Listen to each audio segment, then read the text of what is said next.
কিনতে চান বা কোরবানির পশু কিনতে চান, মাথায় রাখবেন পশুর এমন কিছু ত্রুটি আছে যেই ত্রুটিগুলো থাকলে পশু দিয়ে কোরবানি দেওয়া কখনো জায়েজ হবে না।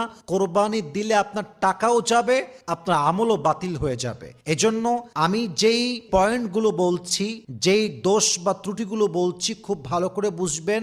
এই ত্রুটির মাঝে একটা ত্রুটি থাকলেও আপনার কোরবানি কখনো জায়েজ হবে না। এক নাম্বার, আল আওরা, এমন পশু ক্রয় করা যে পশু চোখ দিয়ে দেখতে পায় না, অর্থাৎ তার চোখের দৃষ্টি প্রায় অন্ধের মতো, অথবা তার একটা চোখ একদম অন্ধ, সে দেখতে পায় না, তার চোখের দৃষ্টিতে স্পষ্ট সমস্যা আছে, অর্থাৎ তার এক চোখ অন্ধ অথবা সে প্রায় অন্ধের মতো। এক নাম্বার। দুই নাম্বার, আল মারিদা, খুব অসুস্থ এবং স্পষ্ট রোগে আক্রান্ত, যেমন মনে করেন হাঁপানি আছে, শ্বাসকষ্ট আছে, জ্বর আছে, ইনফেকশন আছে, এমন স্পষ্ট রোগে আক্রান্ত যেই পশু আছে, এটা গরু হতে পারে, ছাগল হতে পারে, উট হতে পারে, কিন্তু যার মাঝে স্পষ্ট রোগ আছে এমন পশু দিয়ে কোরবানি জায়েজ হতে পারে।